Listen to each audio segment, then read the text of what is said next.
मैं आप लोगों को आज एपी का चैप्टर पढ़ाने वाला हूं और आपको बता रहा हूं कि एपी देखिए कितना आसान से हम लोग बहुत आसानी से पढ़ सकते हैं और ये बहुत ही आसान तरीका है, आपको अपने भाषा में हम सिखाएंगे। तो देखिए ये आपका एपी लिखा हुआ है और कहा गया है कि सार्वंतर डी निकालिए। तो सार्वंतर जब निकालने की बात आता है तो आप ऐसे निकाल सकते हैं, सार्वंतर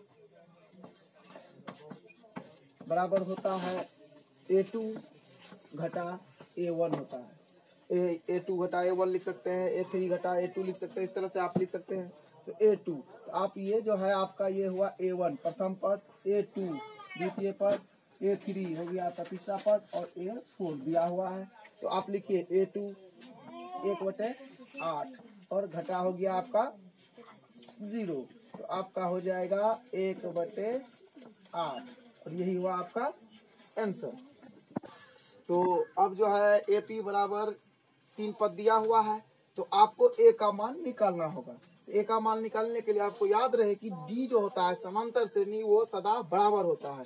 तो हम लिख सकते हैं इसको समांतर श्रेणी सार्वंतर जो होता है सार्वंतर। तो सार्वंतर जब आप लिखेंगे तो हो जाएगा क्या, ए घटा, क्योंकि A2 ये है आज, तो बटे 2/3 ऐसा आप लिख सकते हैं। तो आप ऐसा भी लिख सकते हैं आगे जा करके कि इसका जो है इसमें अगर ए को घटाएंगे तो भी डी ही निकलेगा, तो दोनों बराबर है। तो एक जात वाले को हम लोग एक तरफ लाते हैं, एक A प्लस ए, फिर यहाँ पर 2 प्लस 2/3। अब देखिए 2A हो गया और फिर यहाँ पर आपको हो गया 3 दूना 6 प्लस 2/3, भिन्न का जोर से किए और A बराबर हो गया आपको 6 2 8/3 गुना 2, 4 दूना 8। A बराबर हो गया आपको 4/3। तो आपको ऐसा एपी दिया रहेगा, तो आपको डरने की जरूरत नहीं है। आदमी जब विद्यार्थी जब इस बात को देखता है तो वो डर जाता है कि भाई इसको कैसे बनाएंगे, एपी है कि नहीं है। इसमें सिर्फ ये चेक करना होता है कि एपी है कि नहीं है, ठीक है। तो आप इसको ध्यान से देखिए। तो आपको चेक करने का एक ही उपाय है कि आपको चेक करना होता है कि सार्वंतर बराबर है कि नहीं है। तो सबसे पहले 1 का जब हम वर्ग करेंगे तो 1 हो जाएगा, फिर 5 का वर्ग करेंगे तो 25 होगा, 7 का वर्ग करेंगे तो 49 हो जाएगा और ये 73 लिखा हुआ है। और देखिए सब के बीच में जो है 24 का अंतर है, तो इसका मतलब ये सार्वंतर है, एपी है। तो आप लिख सकते हैं 1 घटा 24 हो गया। फिर आप जब 49 में इसको घटाएंगे 25 को तो फिर ये आएगा 24 और फिर आएगा 73 की बारी, 73 घटा 49 करेंगे तो फिर ये आएगा 24। तो आप देखिए कि 24 दिया हुआ है, तो ये तीनों जो है सार्वंतर बराबर है, इसका मतलब एपी है।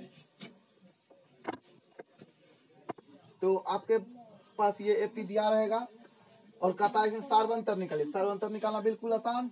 ए बराबर हो गया आपको A1 बराबर हो गया आपको 3, A2 बराबर हो गया 13 और A3 बराबर हो गया आपको 23। तो आपको क्या निकालना है, डी सार्वंतर। तो सार्वंतर जब आप निकालने जाएंगे तो हो जाएगा क्या, 13 घटा 3 बराबर 10 आंसर। बस इतना में ही आपको नंबर मिल जाएगा। तो ये जो है अब एपी दिया हुआ है, अभी आपको हम सार्वंतर सिखा दिए, A1 क्या है बता दिए, A2 क्या है बता दिए। तो अब प्रश्न आया कि 10वां पद क्या है। तो 10वां पद क्या है, तो 10वां पद का सूत्र होता है, तो सबसे पहले आपको लिखना होगा जो लिखते हैं हम लोग, A बराबर आपको लिख लेना है 2 और D बराबर आप जानते हैं कि दूसरे में फर्स्ट को घटाते हैं, तो हो गया आपको 5।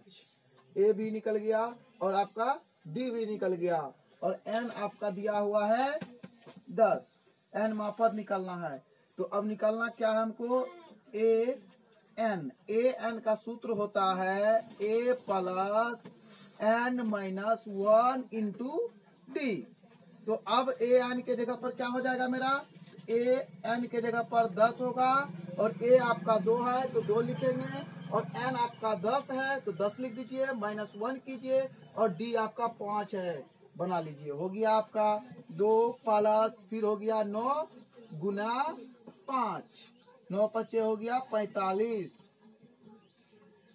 तो लिखेंगे यहाँ पर 45 और 2 47। यही आपका आंसर हुआ 10वां पद।